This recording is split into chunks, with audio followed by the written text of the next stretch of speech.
Hello, hello, and welcome to another Eurovision for Real podcast episode. I'm your host, Alesia Michelle. I'm excited today because not only am I not alone today, but I kind of want to talk about something that, I think has been creeping up for a while. It's been creeping up for a while, and it's not like something that hasn't existed before, but we're going to be talking about like when you have your favorites at Eurovision, like it's a song that you love, but then like recognizing how like sometimes you got to be realistic. You might love a song, but you have to know that maybe it won't win.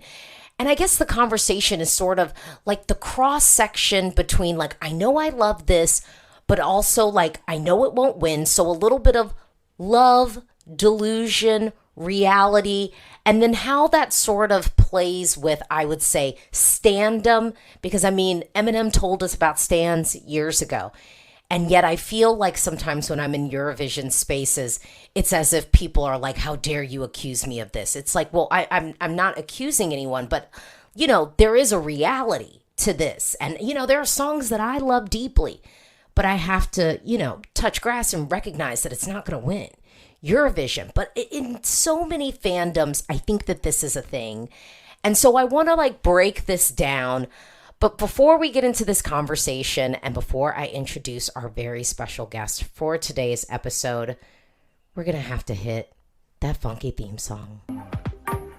Eurovision for real with Alesia Michelle. Yes, with Alesia Michelle and with Brooke from the EurovisionFam.com team. Brooke, introduce yourself to the people.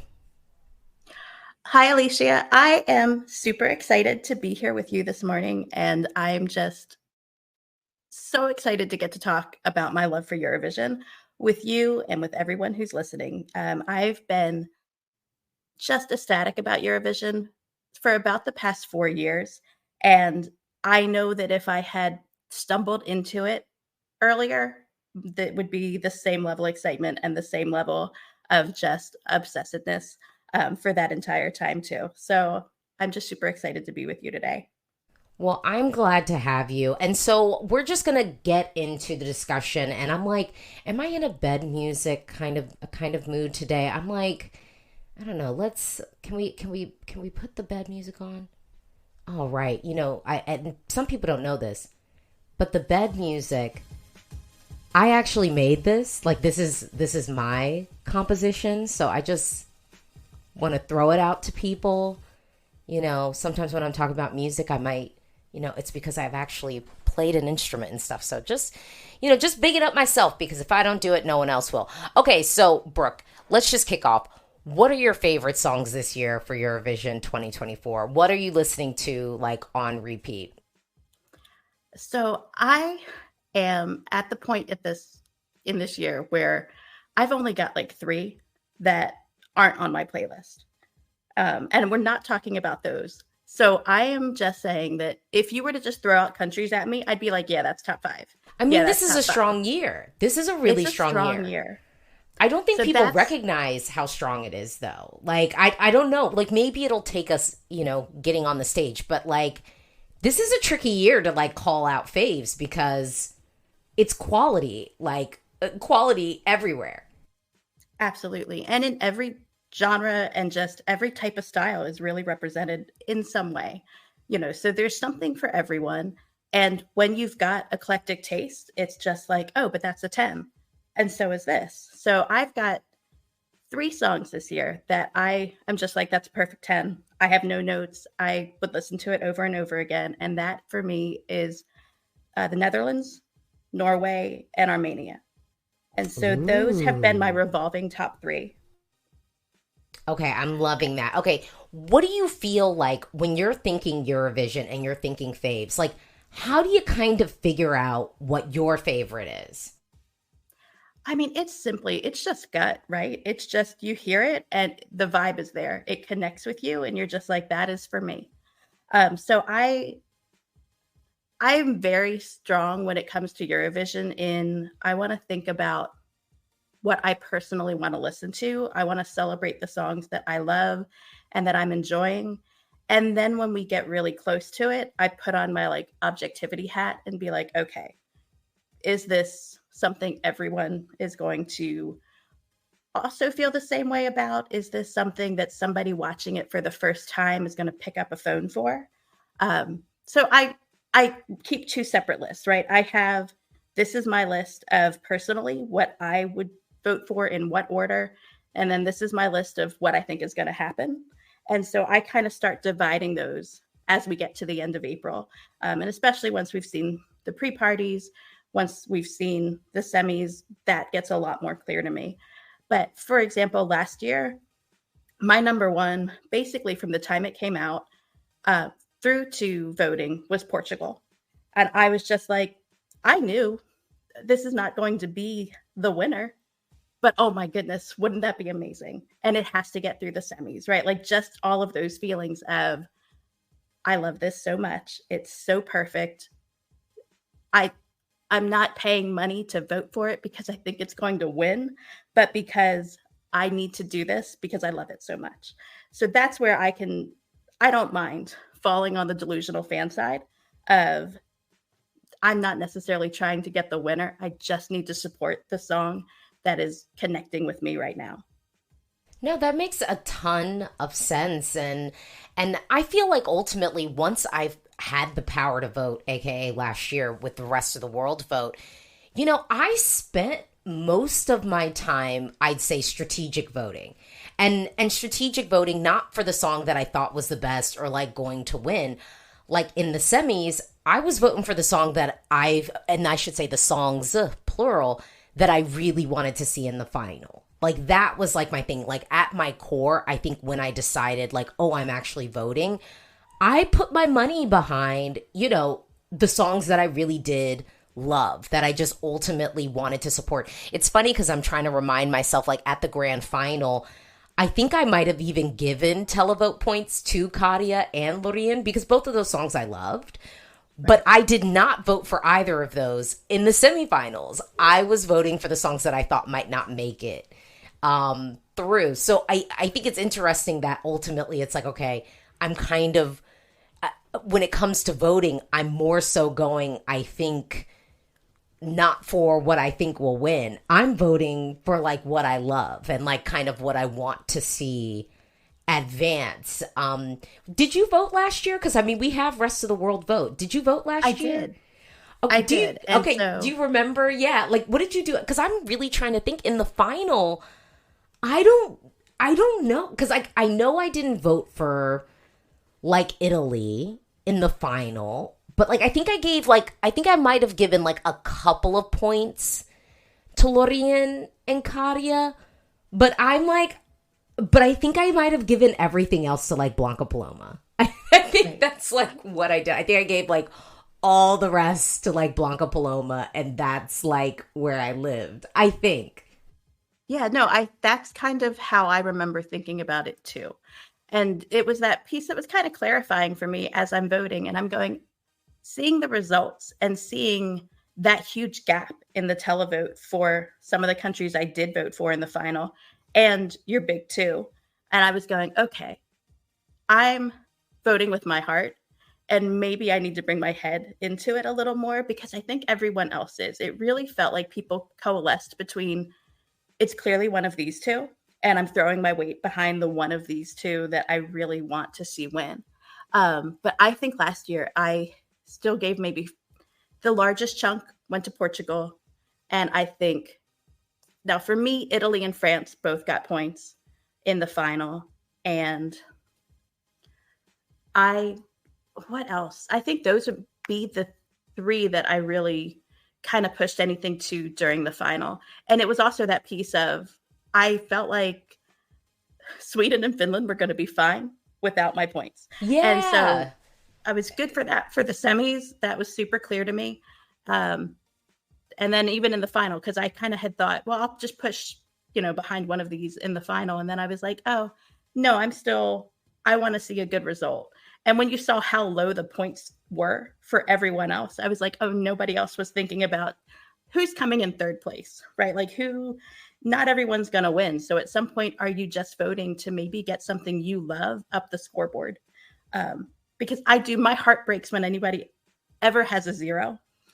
Anybody gets the null points, even just when they get that low score, and you're just like, that is not reflecting what they did. So I have that soft side of me that is just like, well, let me vote for, if it's a really clear winner, then how do I spread the love against everyone else who I loved? Well, I have a question. I mean, last year, remember, we didn't have any nil point, which I think everyone was like, at least like someone went away with something, which I thought was really good. This year, what do you think? Do you think that we will find ourselves with a nil point, null points situation at the grand final? I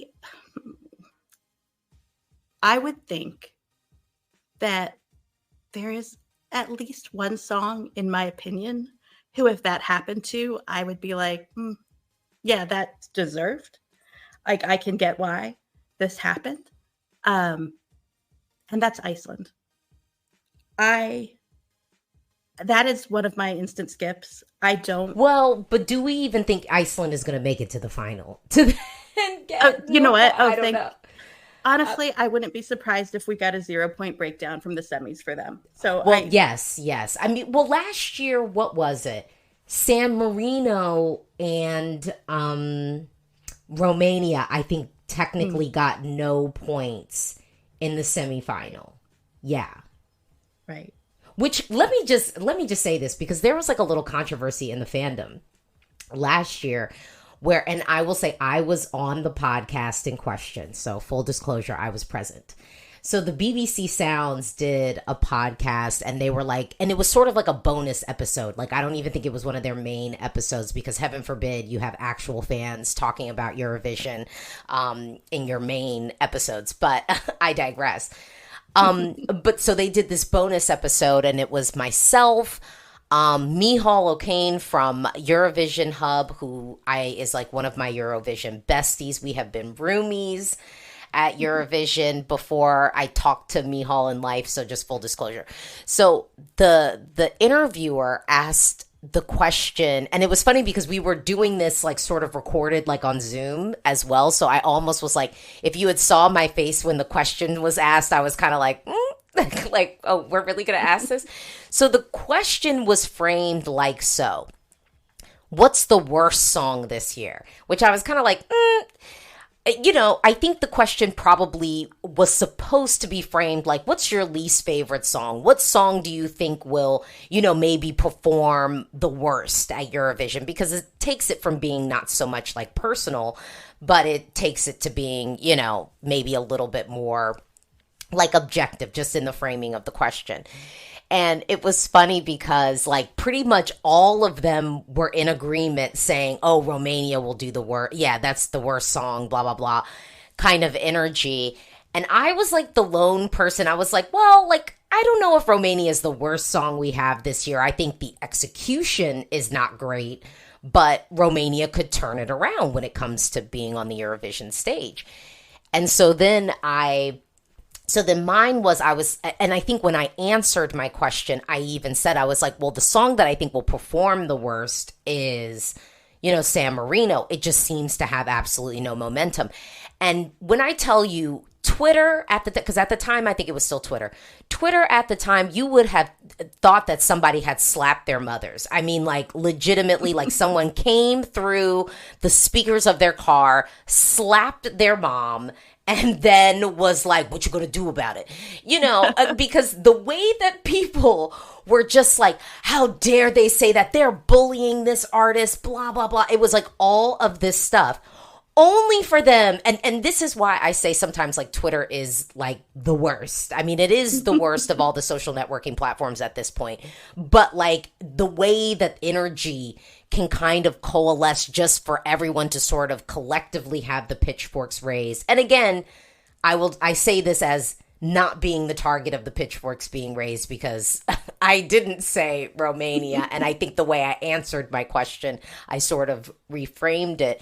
But all of that heat, all of that, only for those two countries to be the ones that got 0, not even 1.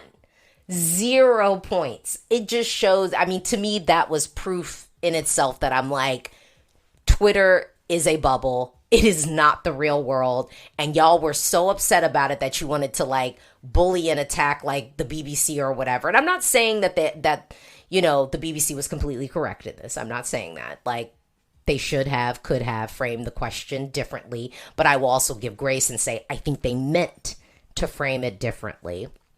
But here we are. And, everyone's like, how dare they do this? But then y'all couldn't even pick up the phone or throw some points behind this song that you felt so passionate about defending.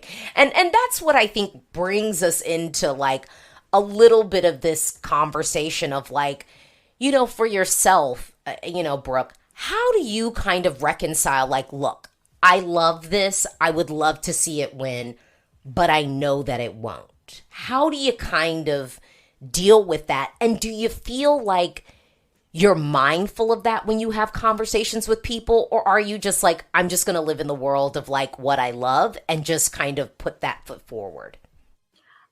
I tend to live in the world of what I love, right? Like how many times in life, not Eurovision, but in life, has the outcome not been what I would have liked it to be about anything? And whether it's, let's keep it in the world of entertainment, right? An award show, and they open the envelope and you're like, that is your best picture of the year? Are you kidding me? Right? Like, it's that thing of, there's just things that you're never going to agree. And it doesn't mean that your point of view is less valid. Nobody's taking away the thing that you love because it didn't win the Eurovision Song Contest. You still get to put your headphones on and enjoy it. You still get to have that connection with the artist and enjoy new music that they bring out. You get to discover new things. So I tend to live in that world of, how do I celebrate things I love versus how do I make the things I love equally beloved by everyone else who I speak to, right? I'm not an evangelical Eurovision Song Contest type of fan. But I'm also not quiet about what I love because I don't see the point in loving something and being secretive about it. Like, why would you have to hide your light under a bushel, right? Why do I have to pretend like, I don't love the Netherlands this year? Why should I have to do that? Like, it's just not that way. Do I think Armenia is going to win? I don't. But for me, it's a perfect 10. I would put that song on and just dance and vibe and have a great time. But so I've discovered an artist who I'm going to continue to love listening to, who I am so excited to get to see them live on that stage. But I don't necessarily have to do that because I'm going to I don't know, it's not a sports team. I don't think my energy is going to cause them to win. I'm from Philadelphia, so I do believe when it comes to sports, like how I'm behaving during a game I'm watching is going to influence the outcome. I don't feel that way. Come on, Eagles fans. Woo! Fly, there we go. Eagles, fly. You know what I mean.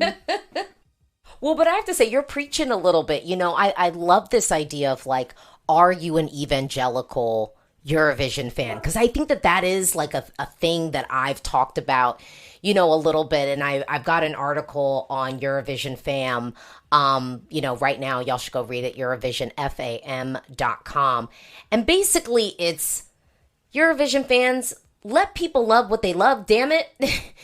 I just feel like sometimes in the space, it's like, And I once I started my channel, I always was living in a world of like, we can disagree. Like, my rap at the end of my videos is like, you agree with me? Drop down, talk to me. You disagree? Drop down, talk to me. Like, we don't have to think the same things. We do have to be respectful. We do have to be truthful. So I've long standing said, like, I'm not I will moderate my comments in the sense that, like, I will delete things that are lies and, like, name-cally and, like, profane and mean. But I don't delete comments of people saying, like, oh, Alesia, how can you think this? It's like I just sat in a whole video, most of which are, like, more than 15 minutes long, and explained why, I thought what I thought.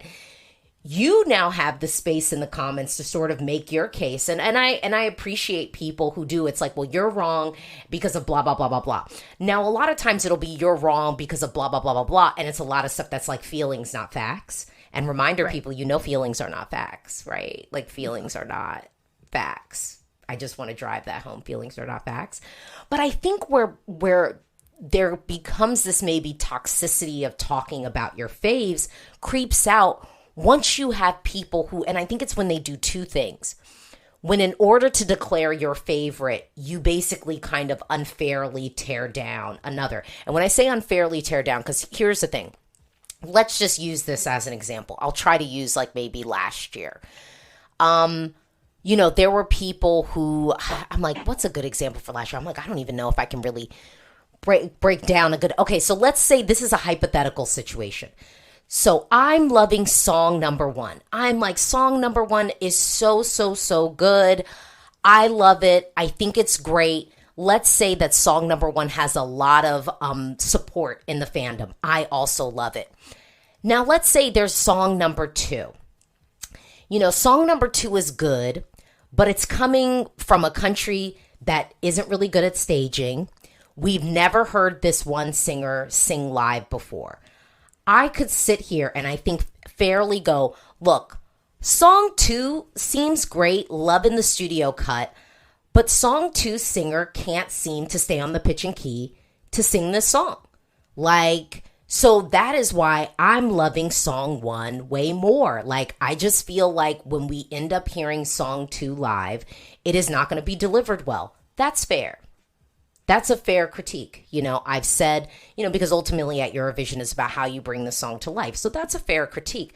But I think where some people get into it is they start making shit up. Literally, I cannot say it any other way. They will make shit up. It'll become, I saw song number 1, I don't know. I just get a bad vibe off of them. I just feel like, they just seem so into themselves, blah, blah, blah. Do you know them? When did you meet? Did you go to high school together? Was this your former best friend? You do not know that person. You cannot talk about them like that. You don't know them. You don't know them. And I think that's one thing. So then you have people tearing other folks down. Then the other thing is you have the people who, and I would say your term, the evangelicals, which is so the way to talk about it. They are out in everyone's comments and all the videos that aren't talking about their fave, dropping the flag, saying, oh, this is the best song this year. And they forget. It might be the best song to you. To you. Right. And that's fine. You can hold that. But if we're having a video talking about Armenia, why are you up in these comments talking about the UK and bathing the video in the UK flag? The thing is, I feel like that type of energy, I'll be real, it almost makes me like a song less. Because then it's like you're ramming it down my throat and trying to force me to like it. And I mean, if you try and force someone to like it, chances are they're not going to like it. They're going to be like, why do you have to force me? Let me organically come to the side of it. Because I will tell you, there are certain songs that I would say I liked. And by the end of the season, because everyone was just like, why don't you love it? I'm like, because you are acting like this. And if loving it is going to bring me closer to you, I don't want it. I don't want to be close to you. Because the energy that you're giving is crazy. It's giving delusion. It's giving unwell. It's giving unwell. And I want to run away. Okay, I just said a lot, Brooke. No, but you're completely right. I mean, that's the energy that you get. Because here's the thing. You're presenting an opportunity for a conversation. Yeah. You've started the conversation. And this is what we're talking about. Here's the comments. So when you take that off the rails and talk about something else, and it's like, hey, go back 2 videos. And that's where we talked about, in this example, the UK. Your comment is so appropriate in that conversation. Correct. But over here, you're making it about yourself. You're making it about, you're kind of turning everyone's attention about this other thing that just makes us irritated with the other thing. And so it's, again, it's, you can't, not everyone has taken an internet etiquette class. Maybe that's what we need to start having people be able to pass before they can get into a comment section. I love that. But yeah. Right. You don't have it. It's just people are thinking about the thing they're thinking of. They're finding an opportunity. They can freely type and they're not listening to it first. They're not thinking about what it is. They're just like, oh, you're talking about broad topic that touches on this thing that is the focus of my life right now, that is the apple of my eye. Can't we just talk about this thing? Why are you ignoring this? Instead of, I scrolled down and I found where you were talking about it and I'm going to go have the conversation here. So I just think you have to give people a lot of grace. In particular, I'm going to say something that is, I'm reminded sometimes. I think it's a George Carlin bit, but he talks about how, like, when you think about the people that you know and you think about the most average person you know, half of all people are dumber than that person, right? Half of all people are operating at a less full capacity. And I'm not saying it funny. I'm not saying it as succinct in any way, but there's that piece of like, there's such truth in that. Like, that is worth thinking about. Is you could have a conversation with somebody and maybe you're used to talking to people who are having a conversation and operating on a certain level. And you might have that conversation with somebody else and they haven't given it as much thought as you. They're only responding from an emotional level. There's not a nuanced take to be found here. And you can't it's the same thing. I can't then go to you and say like, hey, you're being absolutely erratic in these comments. I'm going to teach you how to be calm about it. You have to understand, like, it's the same way. They're not going to get you to suddenly stand their favorite. I'm probably not going to be able to get you to behave by engaging with you and having a conversation about your behavior and the way you're commenting and try to get you to grow up or think before you hit enter. So, you have to go both ways. And it's so easy to just like block, mute, move on when you see that person over and over again who's just bringing the wrong energy. And so that's kind of where in my like decades of being on the internet, I have just gotten so much better at like, where's that mute button? Where's that block button? How do I move on? Like, keeps flooding my feed. I don't want to see it. I'm good because I'm just going to keep my own peace and I'm going to enjoy the things that I'm enjoying. And if you're not actually trying to talk to me and you just want to talk at me, we're good. You can keep talking at me with the same amount of attention and I don't have to see it. Mute. Yeah, amen. So. I'm huge on protecting one's peace. And I mean, I've even had people like where I'll tweet something and I'm big on like, there is the For You tab and the Following tab. I live on the Following tab. I want to see content from people that I follow. I don't want to see content from people I don't follow. If I wanted to see your content, I would, follow.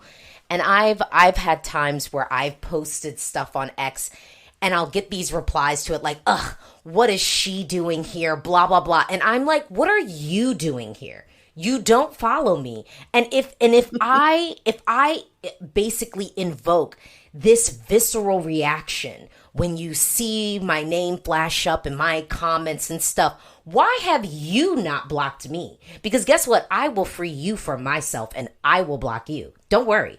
I have no problems blocking people. But if you don't like my take so much, what are you doing here? What are you doing here? I'm not forcing you to listen to this. I'm not forcing you to see it. I truly am not. Right, you can block me. I am okay with that. I welcome that. Like, I don't want to torture anybody. I don't want to torture people. I want people who want to be here, who want to have these conversations. And so, when I'm thinking of like fandom and talking, like for me, I like hearing people who have different opinions than me. Like I love it. Like I'm kind of like, oh, what, really? I'm like, oh, because to me, it celebrates one of the big reasons why I come to Eurovision in the first place. If I just wanted to listen to like well-produced pop tracks in English, I could turn on the radio. I live in the States.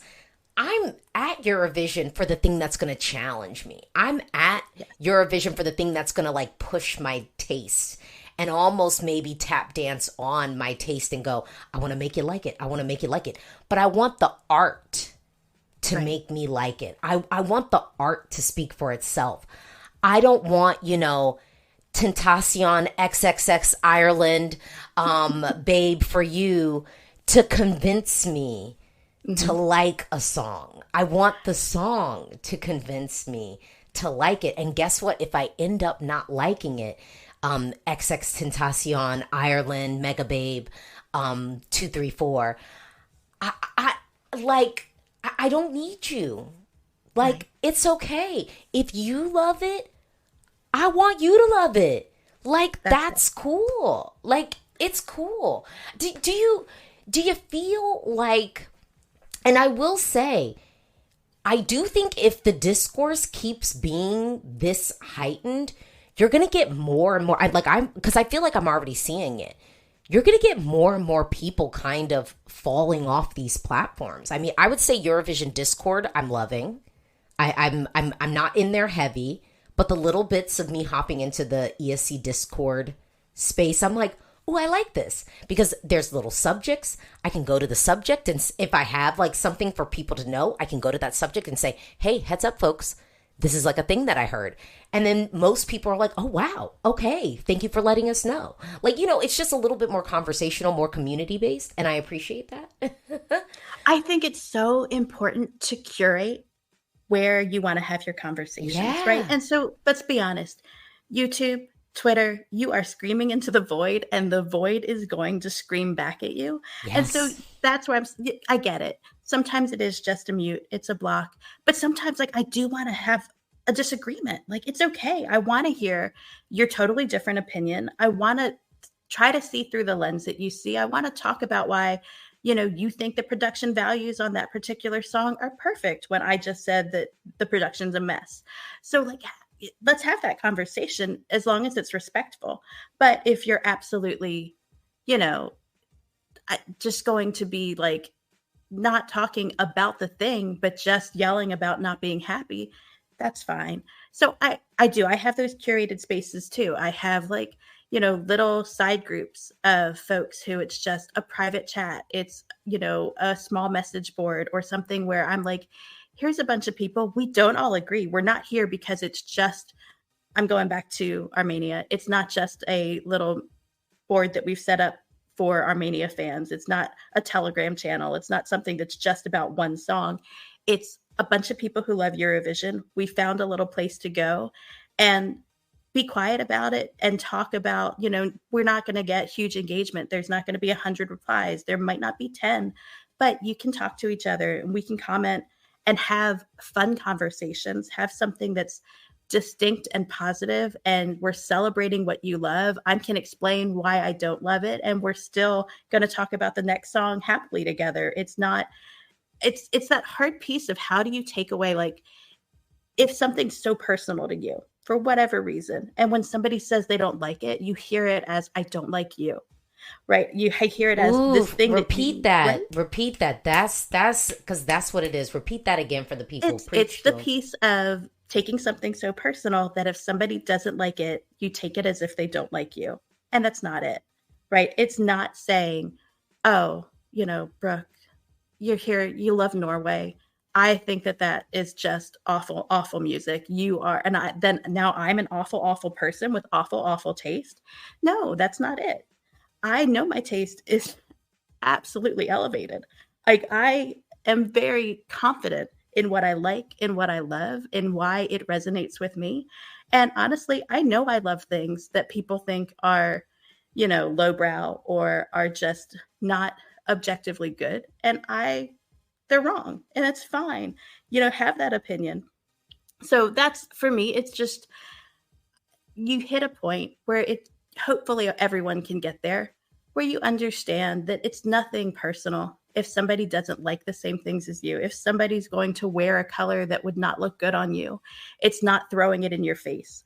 They're not saying, look at this thing I can do that you could never do. It's not about you. It's not personal. Their taste is their taste. The thing that they like or hate doesn't have to mesh with anything you do.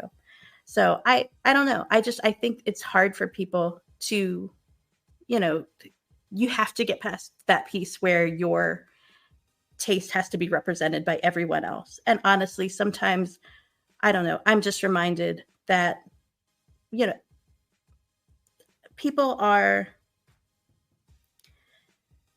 everybody's here for a different reason. Some people are bots. Like that's that piece too. When I just start seeing flags all through the comments of something, I'm like, this is paid engagement as far as I can tell. It gives bot. Yeah.